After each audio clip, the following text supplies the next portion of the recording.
Good morning. Pakibate yung katabi mo. Good morning sa'yo. Okay, ang topic po natin this January is about what?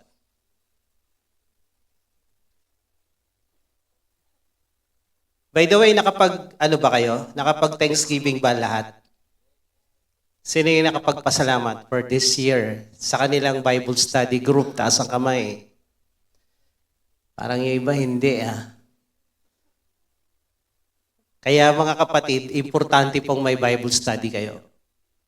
Kasi marami tayong activities dito sa church na lagi nating sa small group ginagawa. Pag wala kayong small group, wala kayong Bible study, yung mga activities na yon, nami-miss nyo. Kunyari, yung Thanksgiving last Sunday, hindi naman lahat, yung 300 congregation natin tatayo dito. So, ginagawa yon sa small group, sa mga Bible studies nyo, doon kayo nagpapasalamat. Ano ba kung hindi ka makapagpasalamat for the last 2024? Ano bang problema? Si Lord natutuwang pagpalain yung mga taong nagpapasalamat. Kayo naman, di ba? Tayo naman, pambihira itong kapitbahay ko, bigay ako ng bigay ng ulam, di man lang nagte-thank you. Hindi ko na ito bigyan. Ganun din naman tayo, di ba? Si Lord, ganun din. Natutuwa siya pag nagpapasalamat. Yung kwento ng 10 kitongin, ang bumalik ilan? Isa lang. Yung siyam, hindi nagpasalamat. Yung isa, na Samaritano pa, yun pa ang nagpasalamat at natuwa siya. Kaya every time na may mga ganito activities, you need to be involved. Kaya nananawagan ulit ako. Pag wala pa kayong Bible study, na inaatinan, palagay ko, isa yan sa New Year's resolution nyo. Humanap ka ng Bible study mong aatinan. At kung wala, lumapit lang kayo sa amin, hahanapan namin kayo. Okay po ba yun? Ayaw nyo yata Okay po ba yun? Okay, so that's one thing to start our year right. Yan po yung topic natin ngayon. Paano tayo magsisimula ulit ng bagong taon na tama ang simula? Actually, hindi naman natin kailangan mag-intay ng December 31 and January 1 to start again. Every day is a new day. Amen? Every day is a new day. Pwede tayo mag-start any day, anytime. Pero napakagandang simulan yung taon, bagong taon, ng bagong bagay yung ginagawa natin at tama. So, hindi tayo stricto na, ay tuwing New Year lang tayo magbabago. Hindi po. Anytime, any day. Pero samantalahin natin yung bagong taon to start our year right. Okay, let's pray. Let's bow our head. Panginoon, salamat po sa pangalawang Sunday ng taong ito. Salamat dahil ikaw pa rin yung nagbibigay sa amin ng lakas, ng buhay, ikaw pa rin nagbibigay ng grasya at pag-asa. Kaya Lord, I pray sa umagang ito, patuloy mo kaming kausapin, bawat isa. May kanya-kanya kaming sitwasyon at kalagayan sa buhay, hayaan mo na yung mga salitang ito ay mangusap, magbigay ng direksyon, magbigay ng tamang desisyon sa kanila, Panginoon. And let your Spirit move, cover us tightly with your blood that no works of the enemy, Lord, will disturb us. Bless your word. Anoint us, Lord, today. In Jesus' name. Amen. Amen. Sige po, palakpakan natin ang Panginoon. Okay. Kilala niyo to? Sino yan? Kambal na Hercules? Or ano yan? Sino ba to? Sino nakakilala dito? Taas ang kamay. Sabi nung isa, lolo ko yan. Ayan. Ito pong rebultong ito ay galing sa Roman mythology na God. Ang pangalan niya ay Janus. Hindi Janus give. Iba po yun.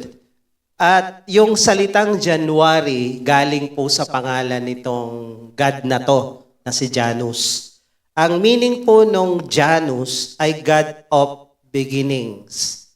Ito ay Diyos ng simula. Bagamat hindi tayo naniniwala dito, ini-explain ko lang, sinasabi ko lang sa inyo na walang masama sa kahulugan. Ang masama ay yung sambahin mo si Janus at paniwalaan mo na Diyos din yan. Hindi tayo naniniwalang maraming Diyos. Maraming demonyo na nagpapanggap na Diyos. Pero isa lang ang tunay na Diyos. Ang pangalan niya, Jesus, hindi Janus. Okay? So ngayon, itong si Janus, ang pangalan niya ay nangangahulugan ng God of Beginnings, Diyos ng simula. Alam naman natin na ang January ay simula ng taon. Unang buwan ng taon. Kaya sakto lang. And then, isa pang kahulugan ng Janus ay gates or doorway. Kung naalala nyo nung nakaraang Sunday, ang verse na binasa natin sa pasasalamat, sa Psalm, anong sabi doon? Enter His gates with thanksgiving. Hindi gates ni Janus, gates ni God. Okay? So yung gates na yun yung January. December to January, yun yung transition. At yung January, yun yung doorway, yun yung gate. Isang meaning ng Janus ay gate o doorway, daanan from 2024 to 2025. So itong pangalan na to maganda.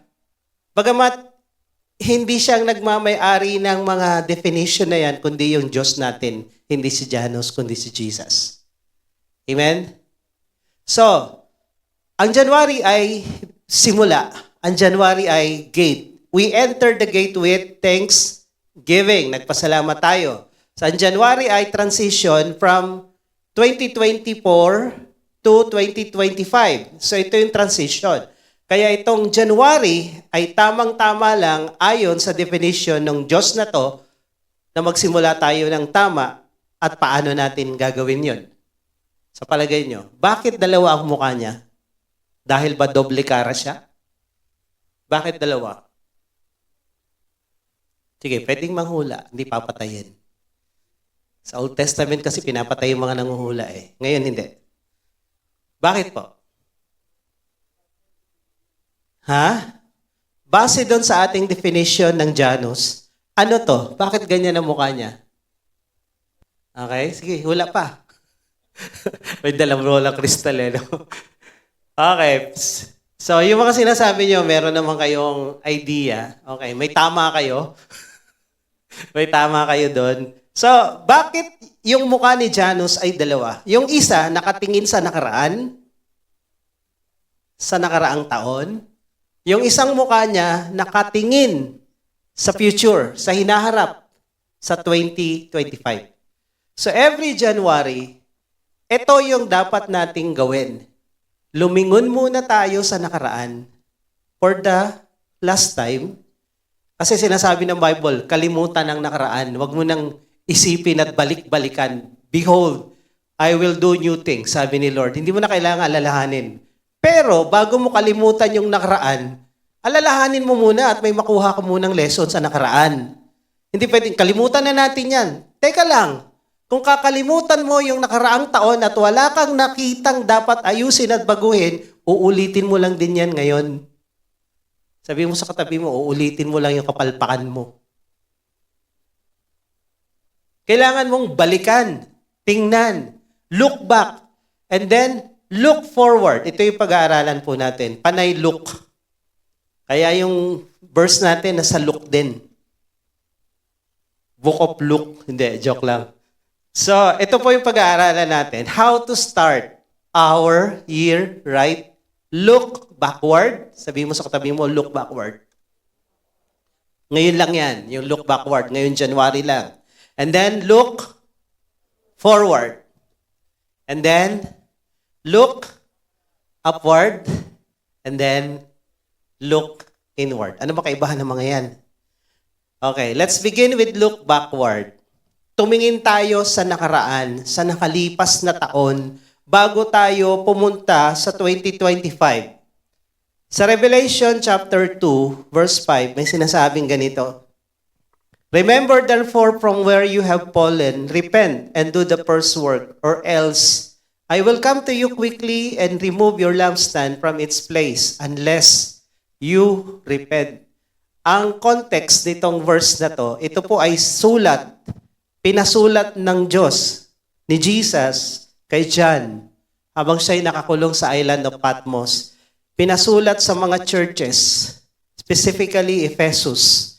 Yung churches na to, ito yung mga tinayo ng mga apostol, kasama si John, kasama din si Paul, at ito yung area ng Turkey. Ito yung area na yon, yung Turkey ngayon. Nandoon tong mga churches na to. At yung mga churches na yon, 7, yung 5, nagbabackslide na. Yung 5 doon, may problema. So, isa ito sa merong problema na church. So, yung sulat na to, isinulat para sa kanila. Okay? So, ngayon, gagamitin ko lang itong verse na to. Yun yung context, pero pwede natin gamitin sa context natin ngayon. So, ang sabi dito, alalahanin mo kung saan ka bumagsak. Ang gagawin natin ngayon, when we look backward, aalalahanin natin kung saan tayo pumalpak. Kung ano man yung pangit na nangyari, inuna natin yung magandang nangyari, di ba? Nagpasalamat tayo last Sunday. Ngayon, we need to face the reality, the sad truth o the ugly truth na merong palpak nung nakaraang taon. Merong hindi magandang nangyari nung nakaraang taon. May mga bagay na hindi ka nagawa na dapat gawin at may mga ginawa ka na hindi dapat gawin. Sige, kalabitin mo yung katabi mo. Ikaw kausap ni pastor. Ako din. Okay? Meron.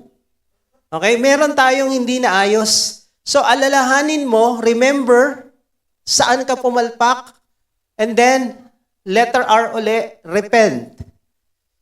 And do the first work. Letter R pa rin, restart. Reboot. Okay? So, or else, I will come to you quickly and remove your lampstand. Ito yung sabi ni Lord doon sa Ephesus, sa church na yon sa Book of Revelation. So, we will apply this verse sa ating konteksto ngayon. So, hindi ko kukunin out of context kasi sinabi ko na sa inyo kung ano yung original context. Okay? So, look backward. Remember. Pag sinabing remember, yung nakaraang taon, ibig sabihin, evaluation to. Pumunta ka ng prayer mountain, pumunta ka ng isang tahimik na lugar sa kwarto mo kung saan man. Umupo ka maghapon at tingnan mo ano nangyari sa isang taon ng 2024. Evaluate mo yung buhay mo, evaluate mo yung Bible study mo, yung ministry mo, yung pamilya mo, negosyo mo, trabaho mo. Ano ang nangyari? Tapos, alalahanin mo, sabi dito, saan ka nagkamali? Saan ka pumalpak? Saan ka nagkaroon ng problema? Alalahanin mo, bakit, why, how, bakit ka pumalpak? Saan ka pumalpak? Paano nangyari ito? Okay? Ano yung mga goals mo na hindi mo naabot? Ilista mo. Ako every year, may goal ako para sa pamilya. May goal ako para sa church. May goal ako sa mga biyahe namin. So January, meron na yan. Hanggang December yan. So ina-adjust ko na lang ng konti kung paano. So eto, kailangan may goals ka bawat taon. Ngayon, yung goals mo nung nakaraang taon na hindi mo naabot, aralin mo at tingnan mo bakit. Anong mga kadahilanan. Ano yung mga plano mong hindi natupad? Kasi may mga plano pa na drawing lang, di ba? Yung mga biroan ng, pupunta tayo dito, pupunta tayo doon, tapos di naman nangyayari. Ngayon, hindi pinagplanuhan, punta tayong Tagaytay, nakapunta agad. Yan, ganun ba? So, evaluate. Ano ba talaga problema? Ba't di mo narating to? Hindi mo napuntahan at di mo nagawa ito? Bakit hindi naabot o natupad ang iyong mga pangarap, mga plano? So you need to sit down. Kailangan mong bago tumakbo sa taong ito, kumbaga sa makina, bago ka humarurot na naman, kailangan nakakondisyon ka. Okay? Na-check mo lahat. Check mo yung brakes. Check mo yung langis mo dyan. Lahat. Bago ka humarurot. Kasi kung haharurot na naman tayo, wala tayong general check-up na nangyari, baka tumirik tayo February, March. Baka tumirik agad tayo, hindi pa nangangalahati ang taon. Kaya kailangan natin mag-general check-up. Okay, magpa-overhaul tayo. So this is what we need to do to start the year. Go back. Look back. Alalahanin mo from January last year, how you started. Mainit ka nag-start. Bakit pagdating ng mga September, October, November, parang lawit dila ka na at, ay, salamat, umabot pa ako ng December. Pag ganun ang attitude mo, ay, salamat, umabot ako ng December, ibig sabihin, January, depleted ka na sa kapangyarihan mo. Wala ka ng powers to start again. So unless you do this, you cannot start this year right. Kaya sabihin mo sa katabi mo, look back. Okay? Remember. Ano yung mga kadahilanan? Sample lang to. Baka ito yung mga dahilan. Medyo tinamad ka ng todo nung nakaraang taon. Medyo yung tulog mo parang tulog sawa. Yung pagkakain mo, tulog ka 2 araw. Yung mga ganun. Hindi naman siguro 2 araw, maghapon. Pero parang ang sarap matulog nung nakaraang taon na. Or complacent. Complacent ka. Complacency. Yung tingin mo, okay naman na ako rito eh. Nakakakain ako ng 2 beses ang araw. Pwede na to. Samantalang yung iba, 4 na ulit. So, pwede rin namang, kaya hindi mo narating yung mga pangarap mo last year, yung mga plano mo hindi natupad, eh, bukas na. May bukas pa naman. Nauubos bang bukas? Ha? Nauubos po. Paano kung bukas di ka na nagising? Ha? Paano kung bukas wala na? Kabubukas mo, bukas pa, eh hindi ka na nagising kinabukasan. May bukas pa? Kahit kantahin mo pang may bukas pa sa iyong buhay, wala na. Alam niyo pa ba yung kantang yon? Si Rico 3? Rico J3 ang kumanta nun. Hindi nila kilala. Si Rico Puno.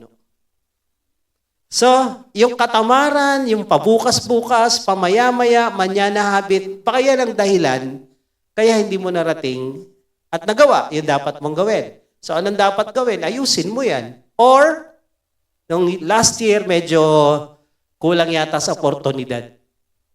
Parang walang opportunity to earn more, para iangat yung buhay mo. Alam niyo ba, ang opportunity hindi kumakatok sa pintuan ng bahay mo? Ang opportunity hinahanap.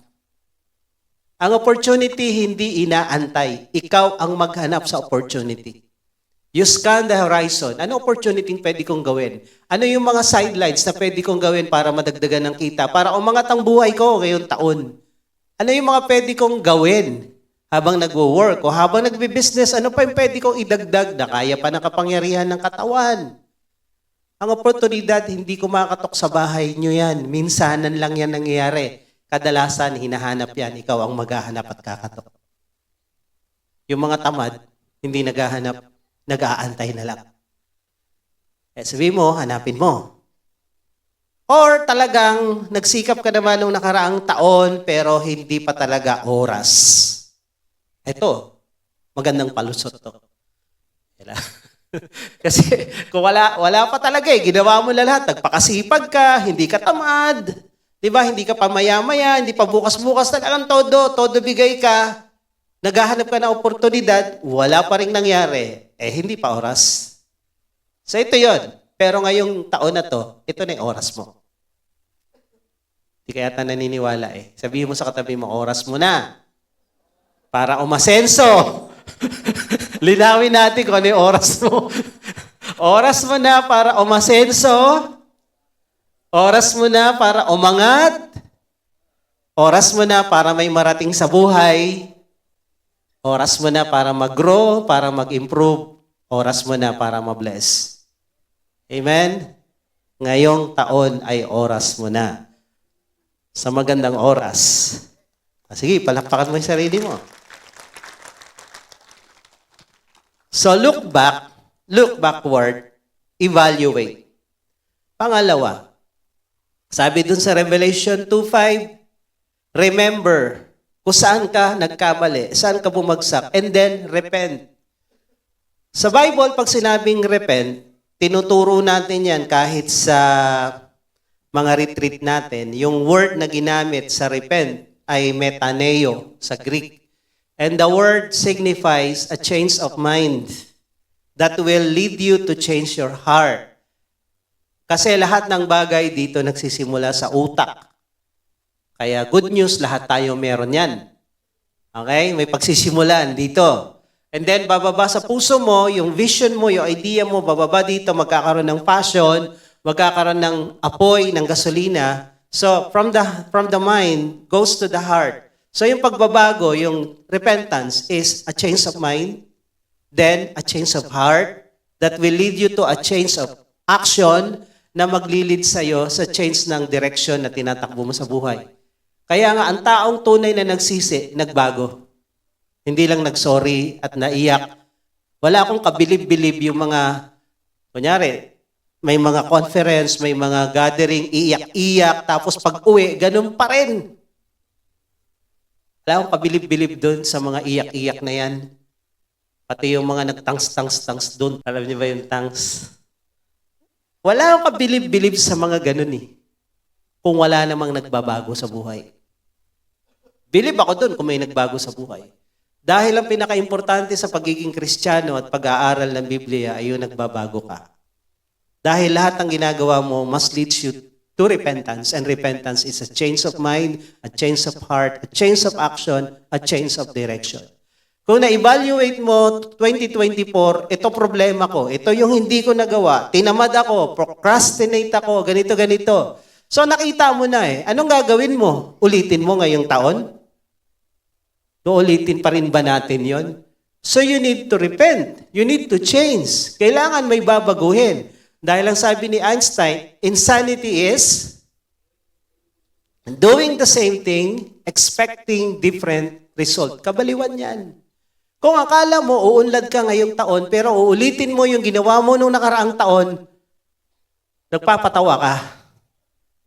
Uulitin mo yung nakaraang taon, mangyayari uli ngayong taon yung nangyari nung nakaraang taon. Kung wala kang narating, walang nangyari, hindi ka umangat ni onte, hindi ka umunlad ni onte, yun pa rin ang mangyayari ngayon. Kung wala kang babaguhin. Spirituality mo, yun pa din. Mula nung nakakilala ka kay Lord, nandito ka na. Last year, nandito ka pa rin, hindi ka malang umangat ni konti. Kung ngayon, uulitin mo pa rin yung pinagagawa mo last year, diyan ka pa rin. Diyan ka pa rin. Sabihin mo sa katabi mo, repent. Change. Ang tunay na nagsisi, nagbago. Pag hindi nagbago, hindi tunay na nagsisi. Nagsorry lang yan. May remorse lang yan. Nakita niya, sayang. Pero wala namang desisyon para magbago. Hindi yan nagrepent. So when you look backward, para magkaroon ng true repentance, bumagsak ka, sabi nga ni John Maxwell, when you fall, fall forward. Hindi yung fall backward. Bumagsak ka, pick something, learn the lesson, change, and then start again. Oo, nangyari na yung nakaraang taon, wala na tayong magagawa doon. Tapos na yon. Pero ano yung mga leksyon ng buhay na natutunan mo sa nakalipas na taon? Write it down. Ngayon, habang nagsasalita ako, may naalala ka ba? May naalala ka bang palpak, pagkakamali at dapat baguhin habang nagsasalita ako? Isulat mo, baka mamaya makalimutan mo yan. Habang kinakausap ka ni Lord, write it down. Then mamaya pag-uwi mo, ituloy mo to. O, bukas. So, repent. Kailangan may magbago. So, look backward, look forward. Sabi doon sa Revelation 2:5 again, repent, remember where you have fallen, repent, and do the first work. Pag sinabing do it again, restart. So tatlong ariyan. Remember? Next. Remember? Repent? Restart. So ngayong taon na to, matapos mong evaluate yung buhay mo, at nagdesisyon ka to change. Then you start again. Ano ang tamang simula? Mag-set ka ng goals mo ngayong taon. Dahil kung wala kang goal, wala kang mararating. Tandaan nyo yung goal are targets. Nasubukan nyo nang mag-basketball at walang ring, walang goal. Yung mga mahilig mag-basketball, sige, tingnan natin kung sino manalo. 3 araw na kayo naglalaro. Nagbilyar ka, walang mga butas yung gilid ng table. Sige. Bakit may goal? Bakit ang tawag doon sa ring na yan ay goal? Bakit ang tawag doon sa baseball at sa mga soccer, football game ay goal? Pag sinipa mo yung bola, kailangan pumasok doon sa goal. Bakit may goal? Para may katuturan yung ginagawa mo. May katuturan yung laro mo. May katuturan yung pagsipa mo sa bola, pag-shoot mo ng bola. Eh kung walang ring dyan, walang goal, mukha kayong mga tanga. Naglalaro na kayo ng 3 araw. Sinong nanalo? Sinong may score? Wala eh. So hindi ka nakaka-score pag walang goal. Sabi mo sa katabi mo, goal.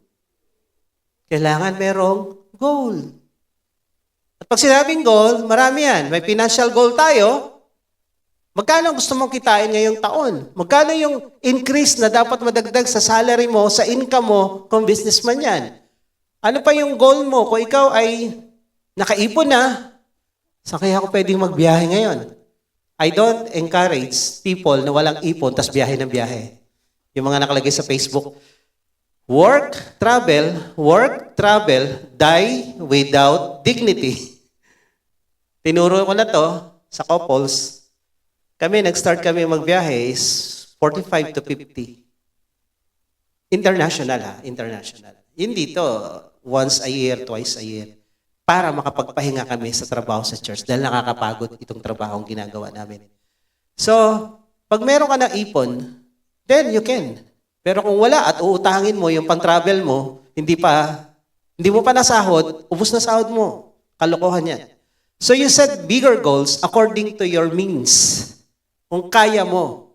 Okay? And then, kung hindi mo kaya yung goal na yon, additional mo na lang yung faith. So, financially, spiritually, wala kang Bible study na inaatinan. I-goal mo, may Bible study ka na ngayong taon. Kung may Bible study kang inaatinan, wala ka namang hinahawakan, i-goal mo, magkaroon ka na. Wala kang involvement sa ministry sa church. Nakaupo ka na dyan, ilang taon. Eh baka naman may kalyo na yung pet mo, baka naman pwede ka nang sumali. Hello? Hello? Moshi-moshi? Ano baka ito na. Ito na yung moment mo. Pwede na yan. So, i-goal mo yan. Ano pa? Dami mong kaaway last year. I-goal mo, makipagbati ngayon.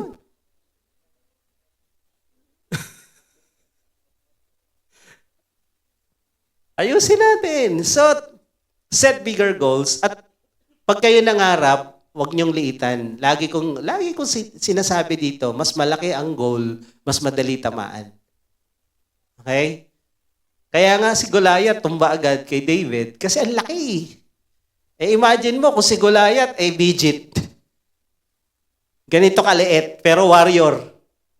Tamaan kaya ni David yon? Palagay ko, ubos na yung bato sa Valley of Elah, di pa sa pool. Pero dahil malaki yung Goliath, isang tira sa pool. What do I mean?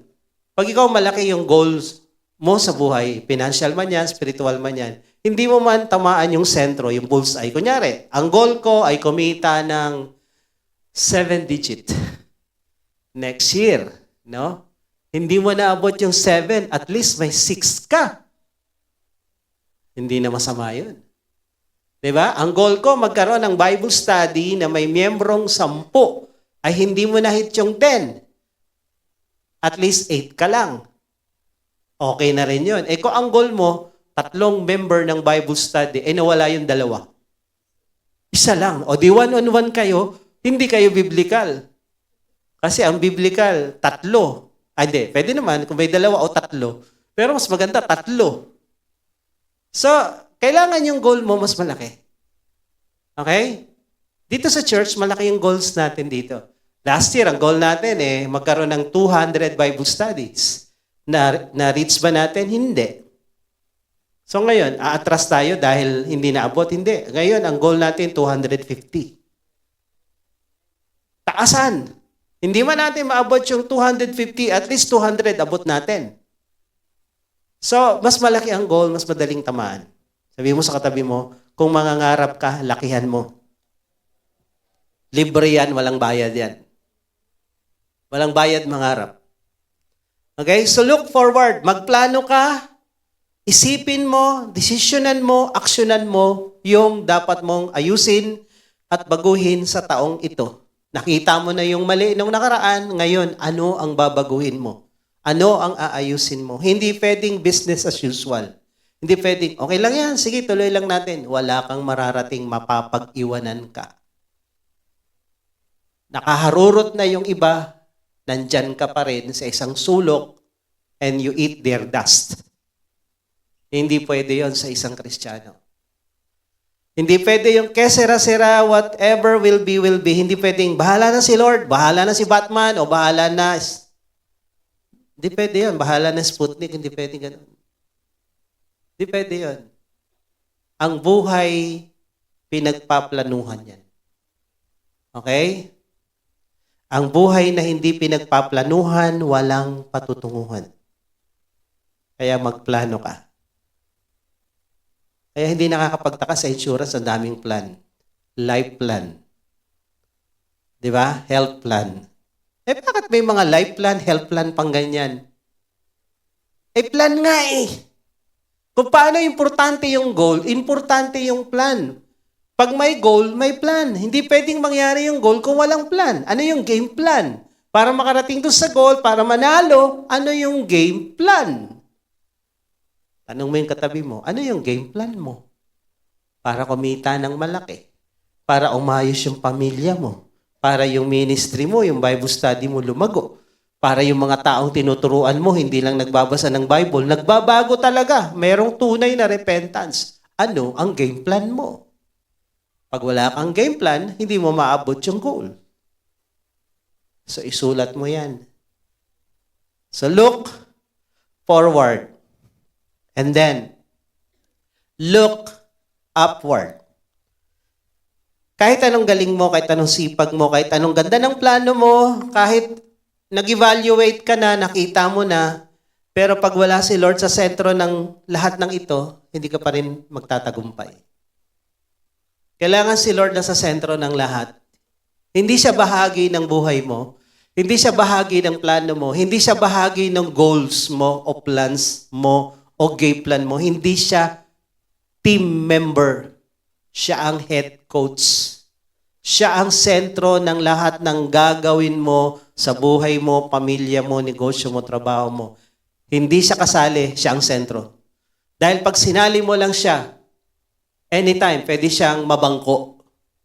Anytime pwede siyang magpahinga sa takbo ng buhay mo. Pero pag si Lord ang sentro ng lahat, lahat ng gagawin mo, tatanungin mo siya, magpe-pray ka. Like ko kasi nasabi sa mga leaders, ang buhay ay parang games of the general. Yung next move ng kaaway, yung next move na mangyayari, hindi mo alam. Pero kung si Lord yung naglalaro ng games of the general, alam niya kung ano yung nandito. Ano ba to? Private ba to? Lieutenant ba to? Alam niya yung move at alam niya kung saan niya ilalagay yung kanyang tira. So tayo, hindi natin alam yun. Pero when we pray, Lord, hindi ko alam ang gagawin ko sa buhay na to. Hindi ko alam yung gagawin ko sa plano na to, sa direction na to. Lead me, guide me. And then, magugulat ka, yung utak mo, yung puso mo, yung decision mo, ginaguide ni Lord ayon sa gusto niya at tamang desisyon. Importante na si Lord, hindi lang kasali, siya talaga ang sentro. Hindi pwedeng, pag may problema ka lang, at nagkagulo-gulo na, at nagkahirap-hirap na, at saka mo sasabihin, Lord, tabang. Hindi pwede yun. From beginning to the end, you will always be Jesus. Be the center of it all. Jesus be the center of it all. Jesus be the center of my life. Pag hindi si Lord ang sentro, at gagawin mo lang siyang bombero tuwing may sunog tsaka mo tatawagin, tuwing may problema, tsaka mo siya tatawagin, hindi ka magtatagumpay. Every moment, dapat si Lord kasali sa usapan na to as siyang sentro. Lahat ng pangako niya, lahat ng plano mo, iugnay mo sa pangako niya. Lahat ng pangarap mo, isurrender mo kay Lord. Dahil, tama, mangarap tayo ng malaki, pero ang tanong na susunod, yun din ba ang pangarap ni Lord para sa'yo? Kailangan magtagpo at magtugma yung pangarap mo at pangarap ng Diyos sa buhay mo.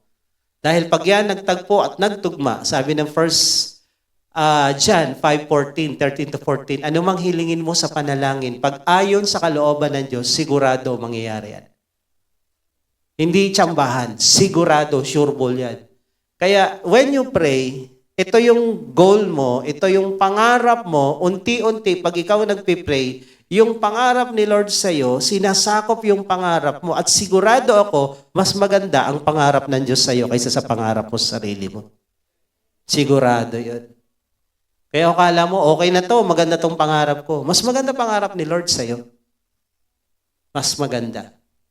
Kaya minsan, may mga nangyayaring hindi maganda sa buhay mo kasi pinipilit mo yung pangarap mo. Yung pangarap ni Lord mas maganda, nagkakaroon ng collision, nagkakaroon ng pagbangga, yung pangarap mo at yung pangarap ng Diyos, yung plano mo at yung plano ng Diyos, nagkakaroon ng bakbakan.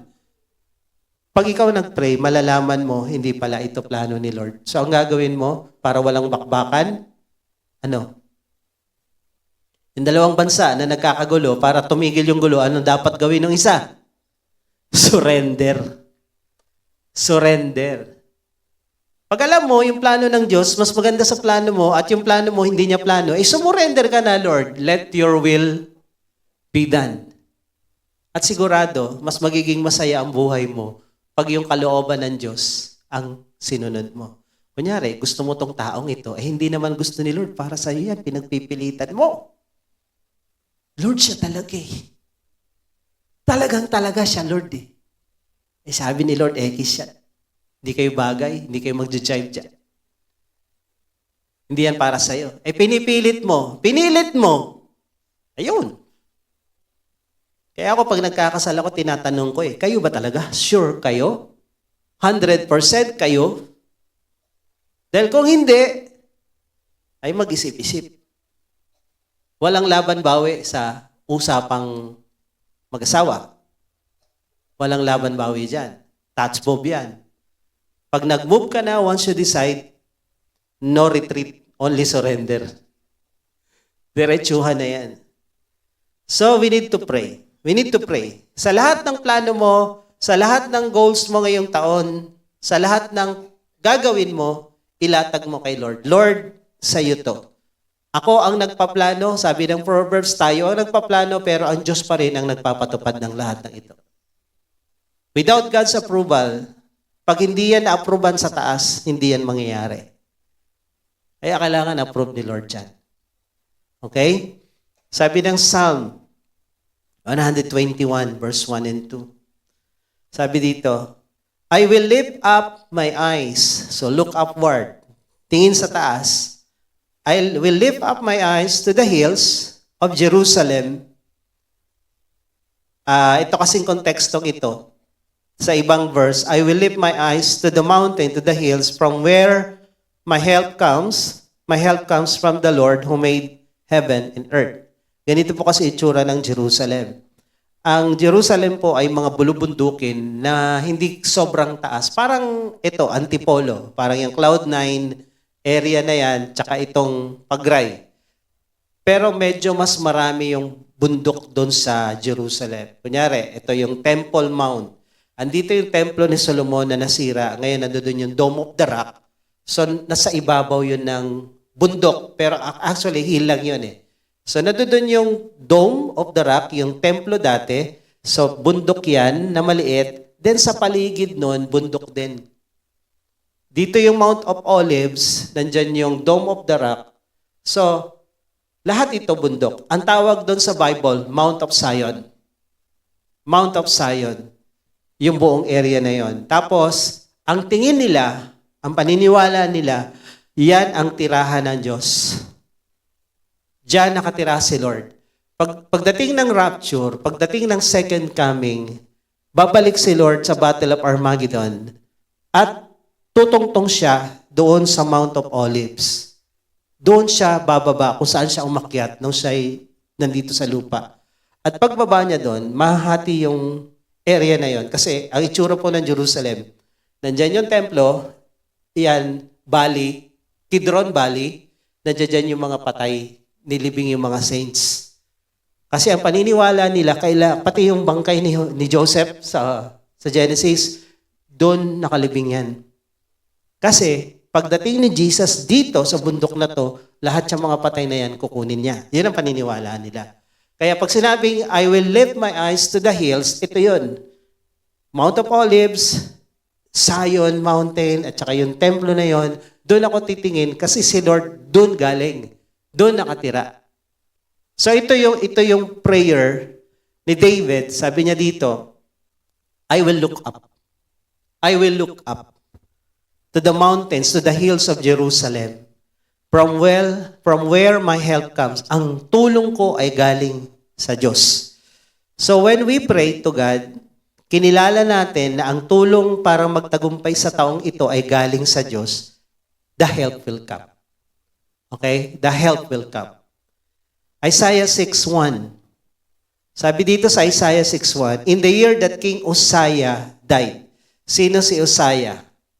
Kung nabasa niya yung Chronicles, nabasa niya yung Book of Kings, si Uzziah ay isa sa pinakamatalinong hari, naka-imbento ng mga armas, panggera. Ang dami niyang, yung mga catapult na yan, yung malalaking pana na sabay-sabay lilipad, laban sa kalaban, siya yun. Yung gumawa ng underground water. Wala pang Manila water noon, wala pa sila Ray. May tubig sa ilalim ng bakod, papunta sa palasyo para pag nilusob sila, hindi sila mauhaw. Siya yun. At siya rin yung nag-restore ng pagsamba kay Yahweh, kay Lord. Magaling na hari, matalino, madiskarte, at tama yung ginawa. Okay? Nung panahon na yon, itong tama ang ginawang hari, matalinong hari, magaling na hari, nagbigay ng tagumpay at pag-unlad sa bansa, namatay. Namatay. Kung ikaw umaasa lang sa isang tao para mabuhay, lalo na galing abroad yung supply mo, and then namatay siya, paano ka na? Namatay si Jehovah Mama,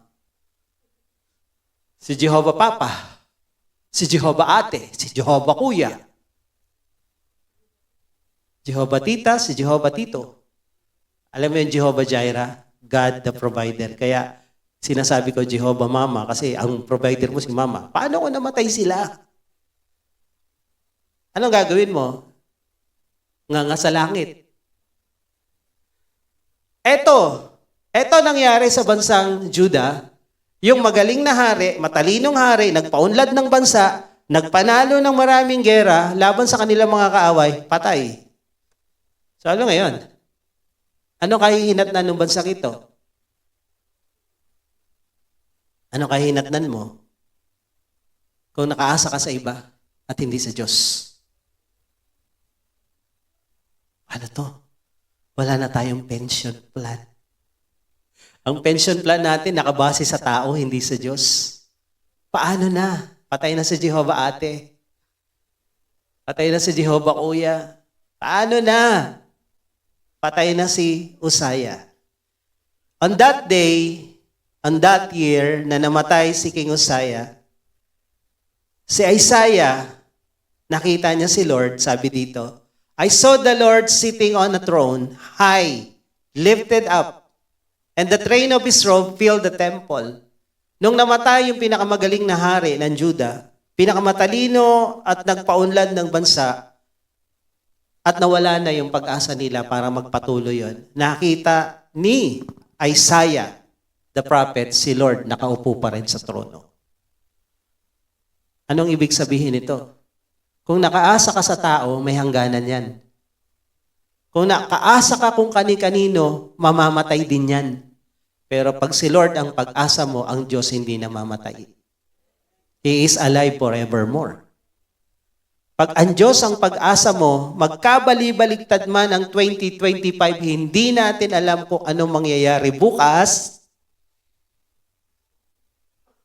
next day, next month, hindi natin alam kung anong mangyayari. Pero one thing for sure, alam ni Lord kung anong mangyayari. He is in control.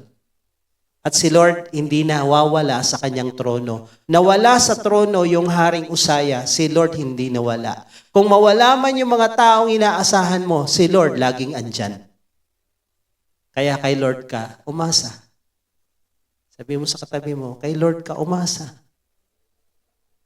Hindi kay Jehovah Mama. Kay Jehovah Jireh, hindi kay Jehovah Ate. So, nung nakita ni Isaiah, wala na yung hari, pero nandiyan naman si Lord. Okay na. Laban pa rin ang buhay. Tuloy pa rin ang 2025. Bakit? Andyan si Lord. Amen? Palakpakan niyo si Lord. Nawala yung jowa mo last year. Nawala yung negosyo mo last year. Nabawasan yung mga negosyo mo. Kita mo. Okay lang, kasi nandyan naman si Lord. Kaya niyang ibalik yan. Mas the best pa ang ibibigay sa'yo. Walang lugi kay Lord. So look upward. Asa tayo kay Lord. And lastly, look inward. Pag lumundag tayo sa Isaiah 6:1 yan, no? Nakita niya si Lord nasa taas, nakaupo pa rin sa trono, hindi natitinag, hindi nag-aalala sa nangyari sa bansa nila. Walang issue, walang problema si Lord. Kaya kung kakampi ka kay Lord, ganun ka rin. So, pag lumaktaw tayo sa 5, sabi dito, then I said, it's all over. I am doomed, for I am a sinful man. Sabi ni Isaiah, I have filthy lips, and I live among people with filthy lips, yet I have seen the King, the Lord of heaven's armies. Ano nangyari between verse 1 hanggang verse 5? Nung nakita niya si Lord na nandoon sa trono, nakita niya rin yung mga anghel, yung mga seraphim, na kumakanta ng Holy, Holy, Holy is the Lord God Almighty. Tapos gumagalaw yung pundasyon ng templo. So nakita niya yon, nakita niya yung kabanalan ng Diyos. Hindi lang Holy God, kundi Holy, Holy, Holy God. Tatlong holy, thrice holy. Kumbaga sa ginto, na purify na, purify pa uli, times 3 purification, ay mahal yan. Mahal yan. Ngayon, bakit tatlo? Kasi nga, sobrang banal ng Diyos. Or, it refers to God the Father, God the Son, and God the Holy Spirit, kaya 3 times holy. So ngayon, nung nakita ni Isaiah na ganun kabanal ang Diyos, tapos yung mga anghel na mayroong 6 na pakpak, lumilipad sila pero yung 2 pakpak nakatakip sa kanilang mga mata dahil sobrang liwanag ng Diyos. Yung mga anghel, ang tawag sa seraphim ay shining one. Yun ang kahulugan niyan. Shining one. Sila'y nagliliwanag pero yung liwanag nila nating compare sa liwanag ng Diyos. Sa liwanag nila pero hindi sila makatagal sa liwanag ng Diyos, sa kabanalan ng Diyos. Banal din sila pero mas banal ang Diyos. So ang ginagawa ng mga anghel, nakatakip yung mata habang kumakanta ng Holy, Holy, Holy is the Lord God Almighty. And then nakita ni Isaiah, teka lang, sobrang banal nitong mga anghel pero mas banal itong Diyos. Nakita niya yung sarili niya. He looked inward at nakita niya, yari ako dito.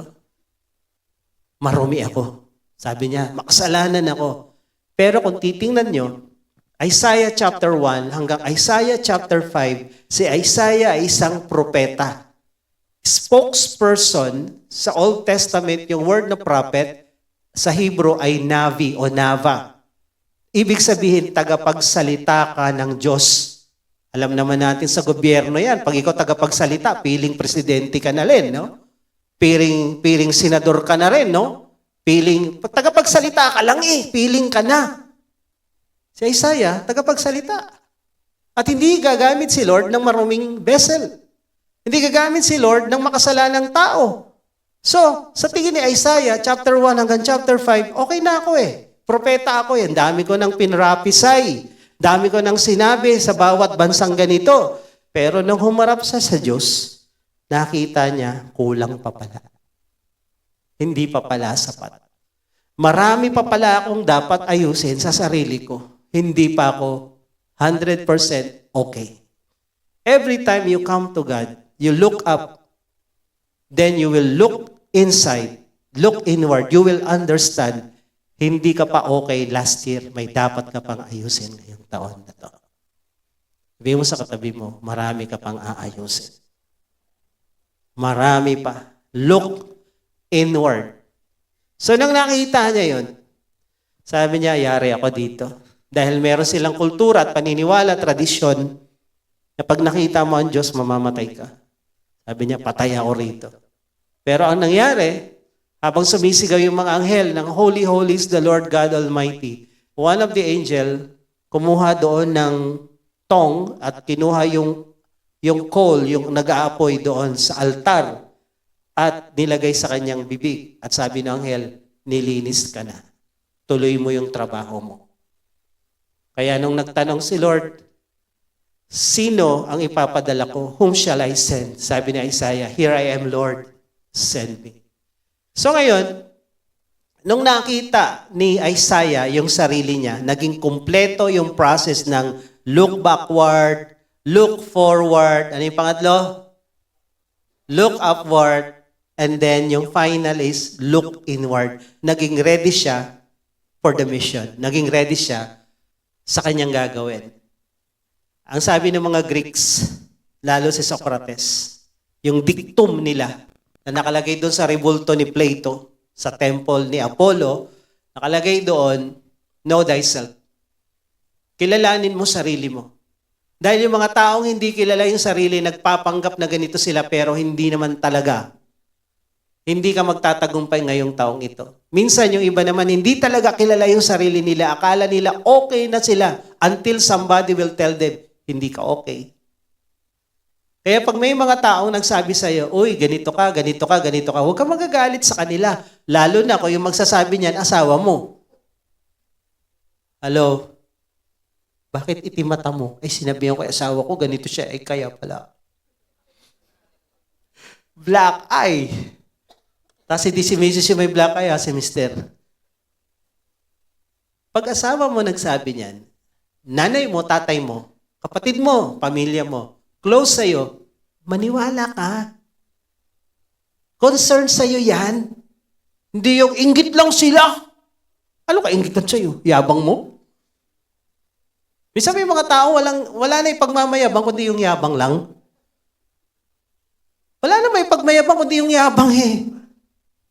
Pero wala dito nun. Huwag ka mag-alala. Huwag ka lilingon sa tabi mo. Wala dito nun. Sa kabila. Kaya, pag may nagsabi sa'yo, close sa'yo, maniwala ka. Kasi minsan, ang hirap makita yung sarili natin. Eh, ang problema, kailangan natin kilala yung sarili natin sa gera. Yung mga art of war na sinasabi na yan, bago ka manalo sa gera, you must know your enemy. Pero before you know your enemy, you must know yourself.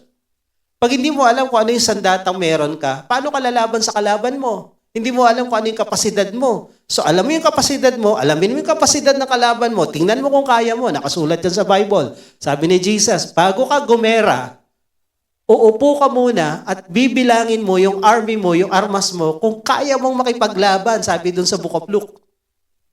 Ngayon, kung kaya mo, lumusob ka.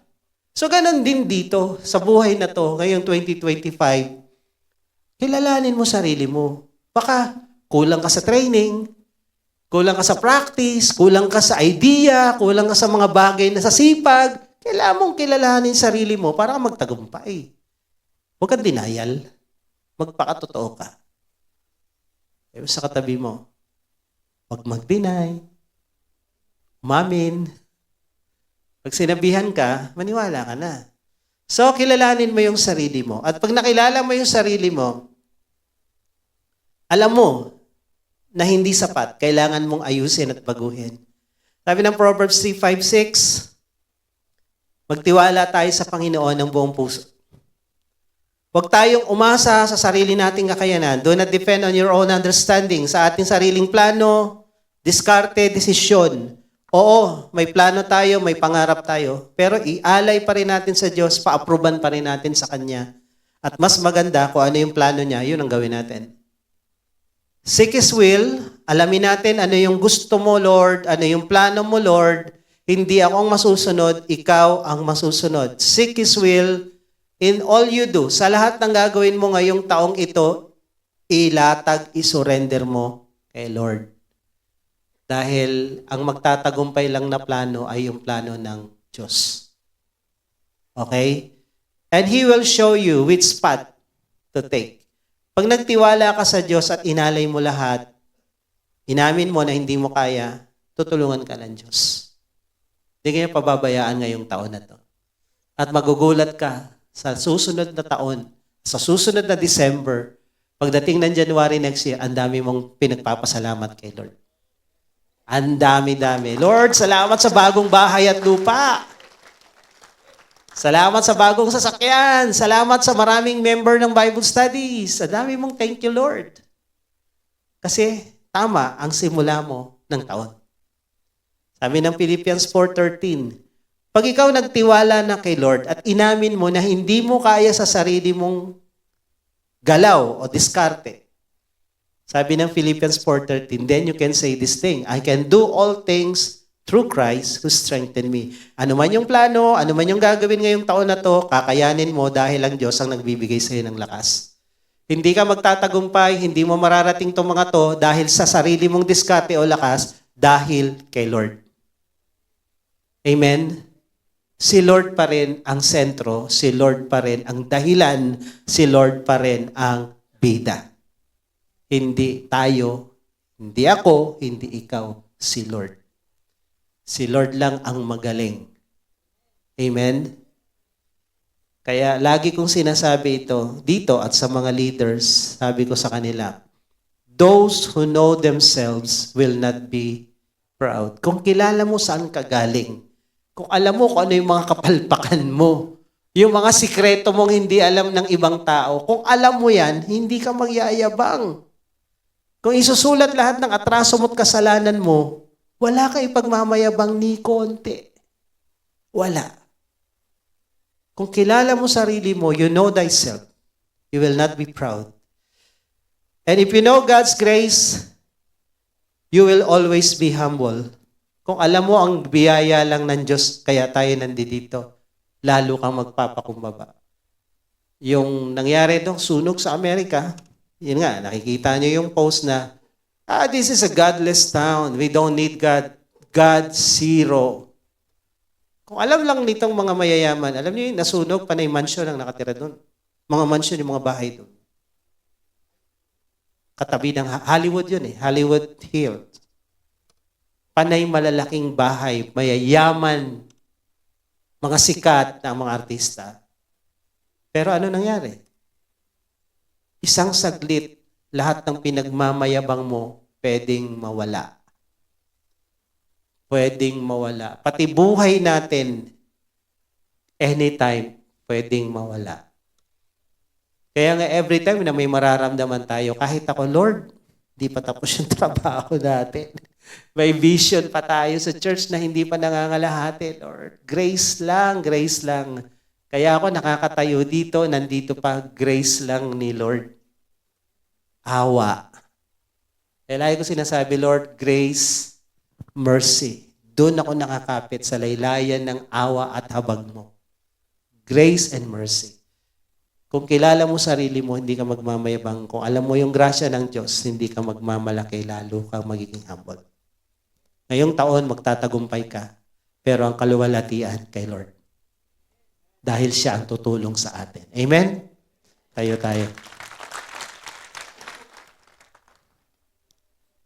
Sino po yung ngayon lang naka-attend? Dito. Meron po ba? Taas ang kamay. Wagayway nga po kayo. Wagayway. Ayan. So welcome po sa Juhia, sa Jesus Our Hope International Assemblies. Pwede po bumaba kayo dito. Closing prayer tayo. We just want to pray for you. Gusto lang namin kayong i-bless bago tayo magtapos. Tapo kayo dito, pagpe-pray ko kayo. Tapos na po tayo. Kung may kasama kayo, pakisamahan na lang at yung mga gamit nyo, bitbitin nyo na rin. Kasi hindi na kayo babalik dyan sa upuan nyo. Sige, harap po kayo sa akin. Harap kayo sa akin. Ayan, harap po kayo. Harap kayo sa akin. Sige, baba po kayo at tayo kayo dito, paharap sa akin. Kung wala kayong kasama, pakiguide na lang mga ushers. Ayan. So, welcome po sa Juhia. Again, Juhia is Jesus Our Hope International Assemblies. Kami po ay isang grupo ng mga Kristiyano na naniniwala kay Jesus lang at sa Bible lang. So you don't need to remember the name Juhia. Hindi po yun ang mahalaga. Ang mahalaga po, ano ang tinuturo namin dito? Sino ang pinapakilala namin dito? Yun po ang mahalaga. Ang pinapakilala po namin dito si Jesus. Si Jesus na sinabi ng Biblia, siya lang ang daan, siya lang ang katotohanan, walang makakaparoon sa langit sa Ama kung hindi kay Jesus dadaan. At sinabi rin ng Gawa 4:12, there is no other name, walang pangalang binigay sa silong ng langit para ang tao maligtas kundi pangalang Jesus.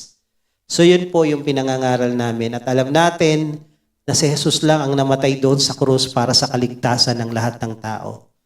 God so loved the world that He gave His only begotten Son, and whosoever will believe in Him will not perish, but will have eternal life. So yun po yung aming pinapangaral na kailangan nating tanggapin yung binigay. Binigay siya ng Diyos. At sabi ng John 1:12, ang sino mang tumanggap sa Kanya ay bibigyan ng karapatang maging mga anak ng Diyos. So yun po yung unang message namin. And then yung pangalawa, wala kami ituturo dito kundi Bible lang. Pag wala sa Bible, wag niyo tanggapin. Pag wala sa Bible, wag niyong paniwalaan. We believe in the Bible as the only source of truth. At wala nang iba, kundi salita lang ng Diyos. So yun po yung ginagawa namin dito. Kaya I hope and I pray na hindi ito yung huli niyong pagpunta. Okay? Sana po magkita-kita tayo ulit next Sunday. At higit sa lahat, before we close in prayer, tanggapin niyo si Jesus sa puso niyo bilang Panginoon. Lahat po tayo yumuko at pumikit. We will pray. At pwede po bang itaas natin yung isang kamay natin sa Diyos? Tanda na kinikilala natin si Jesus bilang ating Panginoon at tagapagligtas. At sumunod po kayo sa panalangin sasabihin ko, lalo yung mga nasa harapan. Sabihin niyo po, Panginoong Jesus, sa oras pong ito, ako po'y lumalapit sa iyo. Nagpapakumbaba. Inaamin ko, ako'y isang makasalanan. At wala po akong magagawa para iligtas, ayusin, o baguhin ang aking sarili. Ngunit, Panginoon, ako po'y nananampalataya. Kaya ka namatay sa krus. Kaya ka namatay sa krus. Ay para tubusin ako. Ay para tubusin ako. Linisin. Patawarin. Sa lahat-lahat. Sa lahat-lahat. Ng mga kasalanan ko. Ng mga kasalanan ko. Salamat po. Salamat po. Sa pagpapatawad mo. Sa pagpapatawad mo. Sa pagmamahal mo. Sa pagmamahal mo. At sa buhay na walang hanggan. At sa buhay na walang hanggan. Na natanggap ko. Na natanggap ko. Sa oras na ito. Sa oras na ito. Ito po ang aking dalangin. Ito pong aking dalangin. Sa pangalan ni Jesus. Sa pangalan ni Jesus. Amen. Ako na lang po magpipray. Pwede nyo na ibabangin yung mga kamay. Panginoon, salamat po sa mga anak mo na lumapit dito sa harapan. Kilala mo sila, Panginoon. Alam mo kung ano yung pinagdadaanan nila sa mga oras na to. Alam mo kung ano nangyari sa kanila nung nakaraang taon. At hindi tsamba, hindi aksidente na nandito sila ngayon. May plano ka sa kanilang buhay. Kinausap mo sila at may gusto kang mangyaring maganda sa taong ito para sa kanila. Kaya ang dalangin ko, Lord, this is only the beginning ng kanilang journey na kasama ka sa taong ito at kasama sa church na to, Panginoon. Ang dalangin ko mula sa kanila at sa lahat ng nandirito, Panginoon, yung pagpasok ng taong ito, masimulan namin ng tama. Kung ano man yung napakinggan namin, kung ano man yung narinig namin kanina, hindi ito papasok sa kabilang tenga at lalabas lang sa kabila. Ito po, O Diyos, ay gagawin namin. Ito i-apply namin, pag-iisipan namin, pagpaplanuhan namin when we look backward and we look forward for this year. Lord, we will look upward for your help And we will look inward kung ano yung tunay na kami na kailangan ayusin. Kaya Lord, I pray this week, lahat ito masisimulan namin gawin. At Lord, as we obey, as we follow your words, blessing will follow us. Salamat po, Panginoon. We entrust everything to you and we give you all the praises, the glory and honor, thanksgiving. In Jesus' mighty name we pray. Amen. Amen. Amen. God bless you po.